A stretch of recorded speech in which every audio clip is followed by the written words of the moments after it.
প্রবাসী হিসাবে তো আসলে আলাদা কোনো প্রত্যাশা নাই। আমি বাংলাদেশের একজন নাগরিক হিসাবে অবশ্যই প্রথম যেটা আশা করি ন্যায় বিচার, সুশাসন সেইটাই আমার কাছে মেইন। ডক্টর ইউনূস এইবার তো আসতেছেন হচ্ছে ইউনাইটেড নেশনসের জেনারেল অ্যাসেম্বলিতে। তো সেইটাতে উনার নিশ্চয়ই এজেন্ডা থাকবে। বিশ্ব নেতৃবৃন্দ উনার কাছে জানতে চাইবেন যে উনি বাংলাদেশটাকে আসলে কোথায় নিয়ে যেতে চান, কোথায় দেখতে চান, তার দায়িত্ব কীভাবে পালন করতে চান।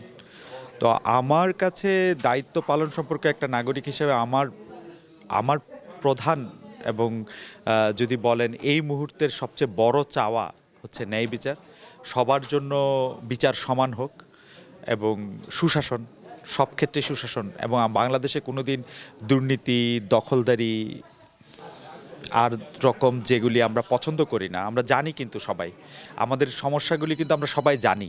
এই সমস্যাগুলি আমাদের মধ্যে আর ফিরে না আসুক, এটাই আমার প্রত্যাশা। ডক্টর ইউনূস এসছেন, 1 মাসের মতো সময় হয়েছে যে বাংলাদেশের দায়িত্ব তিনি নিয়েছেন। তিনি তার হাতে কোনো আলাদিনের চেরাগ আছে, তিনি রাতারাতি দেশটা পাল্টে ফেলতে পারবেন আমি সেটা মনে করি না। আমি মনে করি বাংলাদেশের সব নাগরিকেরা যদি চান, সবার অংশগ্রহণেই একটা সুন্দর বাংলাদেশ হওয়া সম্ভব।